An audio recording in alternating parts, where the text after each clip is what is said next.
Em nome do Pai, do Filho e do Espírito Santo. Amém. O anjo do Senhor anunciou Maria, ela concebeu do Espírito Santo.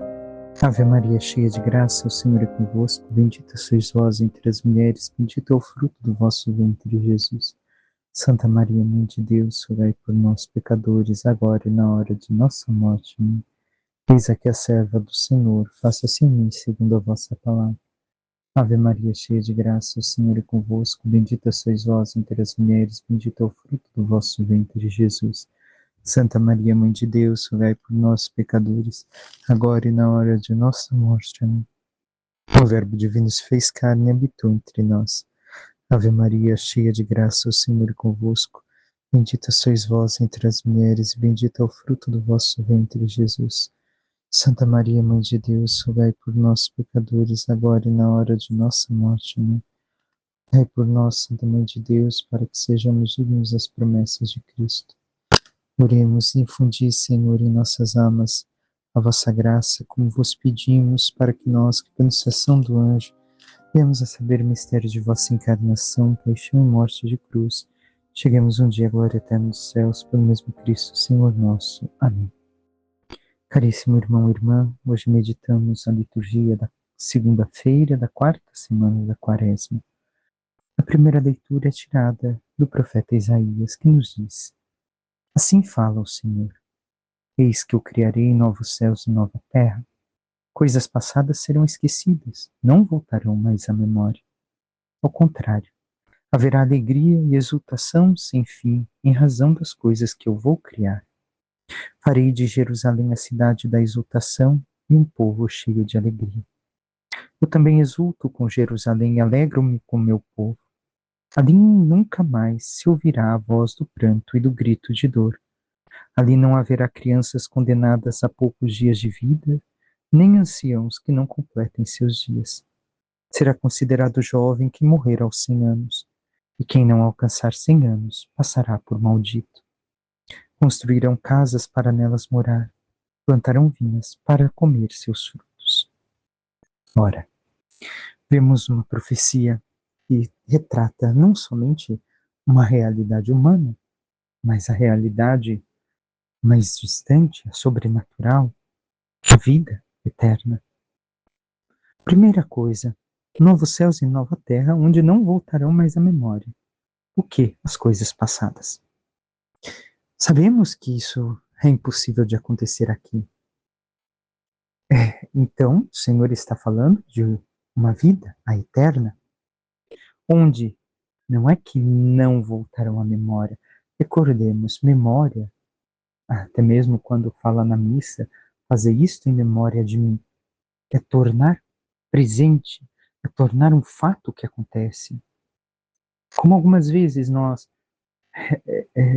quando temos certa dificuldade, certo trauma, certa situação tão marcante em nossas vidas, em que parece que naquele momento vivemos uma outra vez aquilo que já aconteceu. Então é isso que o Senhor está dizendo. Não acontecerá mais fato assim.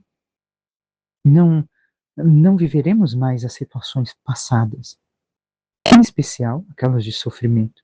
Não é que esqueceremos, porque se a vida eterna é uma, poderíamos dizer, de certo modo, continuidade, ou melhor dizendo, aqui iniciamos a viver aquilo que nos espera na eternidade, mais do que ser uma continuidade do que vivemos aqui, então há uma ligação desta vida para a eternidade, dos méritos de Cristo e aquilo que vivemos unido aos méritos de Cristo. Com isso, aquilo que foi ruim, as más experiências, os sofrimentos, não serão mais um fato presente, vivo na nossa vida, mas somente aquela experiência de vida que nos levou a crescer em Deus, a viver plenamente na sua graça, para alcançarmos a salvação. E diz o Senhor: eu também exulto com Jerusalém, alegro-me com meu povo, porque nunca mais se ouvirá a voz do pranto e o grito de dor.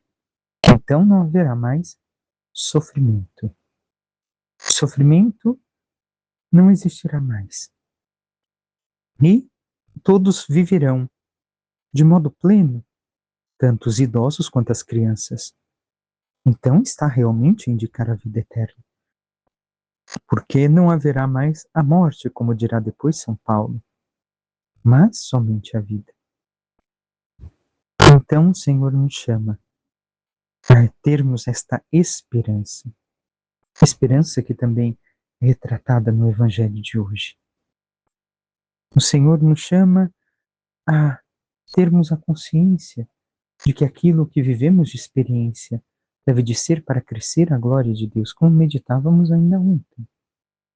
Onde na missa acabei recordando o fato e a história de Benedetta Bianchi Porro, que já falei em certa ocasião na homilia aqui, onde esta jovem, na sua juventude, tem um problema de audição, fica surda, depois descobre um câncer que a toma, e é um câncer que agride todo o seu sistema nervoso, e aos 27 anos morre, ela que queria ser médica, surda, cega, paralisada numa cama, e no momento da morte diz ao Senhor: obrigado, Senhor, pela vida que eu tive. Ela que em certo momento sua mãe viu uma grande luta interior expressada em seu rosto, mas após esta luta reinou a paz, e até o dia de sua morte assim ficou.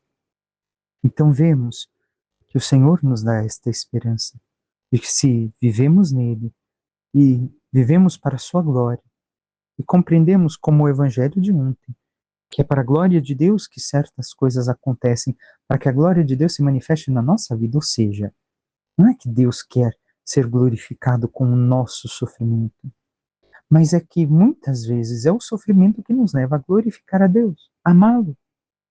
Quantos fatos, quantas pessoas conhecemos que no momento do sofrimento, da dor, foi onde voltaram para Deus, amaram mais a Deus. Então o Senhor quer demonstrar isso também a nós, que não abandonemos nesses momentos, mas que aprendamos verdadeiramente a amá-lo.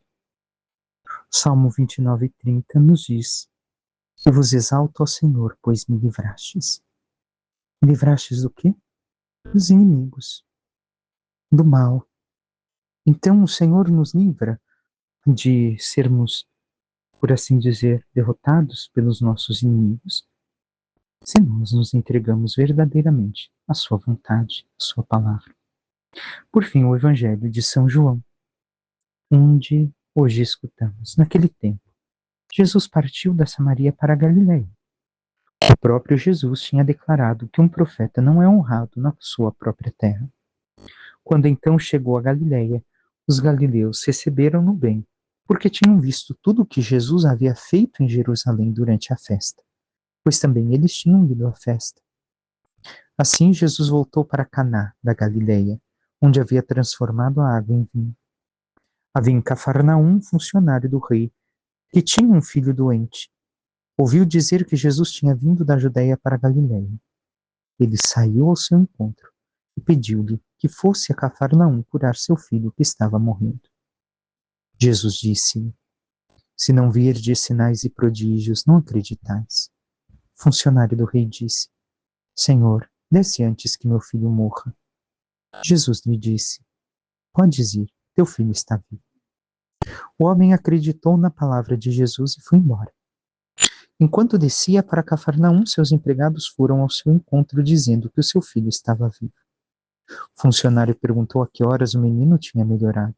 Eles responderam: a febre desapareceu ontem pela 1 da tarde. O pai verificou que tinha sido exatamente na mesma hora em que Jesus lhe havia dito: teu filho está vivo. Então ele abraçou a fé juntamente com toda a sua família. Esse foi o segundo sinal de Jesus. Realizou quando voltou da Judéia para a Galiléia. Ora, palavra da salvação, glória a vós, Senhor. Tenhamos em conta, irmão e irmã, mais uma vez como ontem, estamos num crescimento da fé.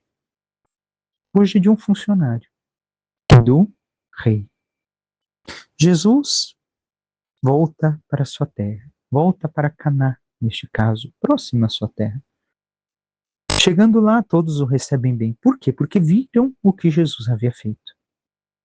Mas agora este funcionário do rei com seu filho doente, vai atrás de Jesus. Vai ao seu encontro. Para quê? Para que seu filho viva, não morra. E Jesus diz: se não virdes sinais e prodígios, não acreditais. Aquele homem pede a cura de seu filho. E assim, Jesus, neste caso, concede. Por quê? Porque vai ser o que vai aumentar a fé deste homem. O funcionário pede: Senhor, desce antes que meu filho morra. Jesus disse: podes ir, teu filho está vivo. E agora o que acontece? Ele acreditou na palavra de Jesus e foi embora. Ele deu fé, ele confiou em Jesus. Não precisou ver, não insistiu, Senhor. Não, o Senhor tem que ir. Como Marta, recordemos, se o Senhor tivesse estado aqui, meu irmão estaria vivo. Não. Ele simplesmente acreditou. Teve uma fé inicial em Jesus. E com isso retorna à sua casa. O que está a nos ensinar este primeiro momento? Também nós devemos de confiar na palavra do Senhor. Confiar de modo que o Senhor, aquilo que Ele nos diz, possa ser fato em nossas vidas. Consentir com aquilo que Ele nos pede. Procurar viver aquilo que Ele nos ensina. Depois, o homem voltando para sua casa, vive um segundo momento, um segundo passo. Agora os funcionários vêm ao seu encontro e dizem: teu filho está vivo? Pergunta: a que horas isso aconteceu? Naquela hora que Jesus havia dito: vai, teu filho está vivo. E então o que acontece? Agora, ele abraçou a fé juntamente com toda a sua família. Este é o segundo momento. Porque ele confiou, porque ele acreditou e viveu aquilo que Jesus disse, agora realmente ele abraça plenamente a fé. Foi um primeiro passo para depois crescer na fé. Como ontem vimos, e também domingo passado, com a samaritana, vimos os passos de fé até o momento em que realmente descobrem Jesus como Messias. A mesma experiência o Evangelho de hoje nos chama a fazer.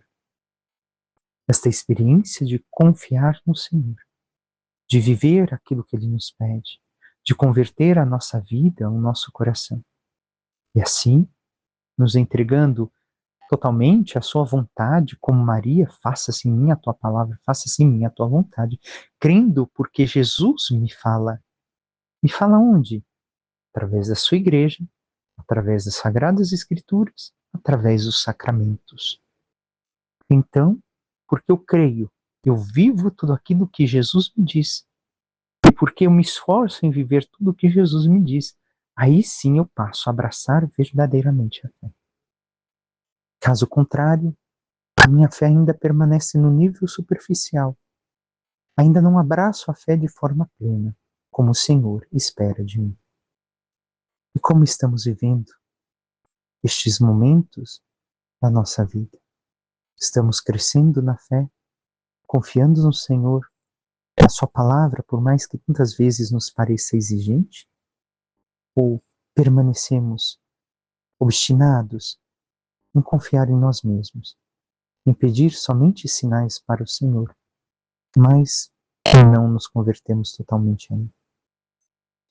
Peçamos à Santíssima Virgem Maria, nossa Mãe, que interceda por cada um de nós e nos ajude a cada vez mais nos abrirmos à palavra do Senhor com total fé, com total confiança, e vivendo tudo aquilo que Ele nos explica, nos ensina, nos pede, possamos nos converter verdadeiramente ao seu amor, para que, nos entregando plenamente à sua vontade, possamos um dia chegar à glória dos céus.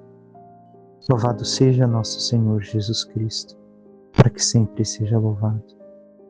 Por intercessão da Santíssima Virgem Maria, de todos os santos e anjos de Deus, desça sobre vós, vossas famílias, vosso trabalho e tudo que vos pertence, a bênção do Deus Todo-Poderoso, que é Pai, Filho e Espírito Santo. Amém. Santo e abençoado dia a todos.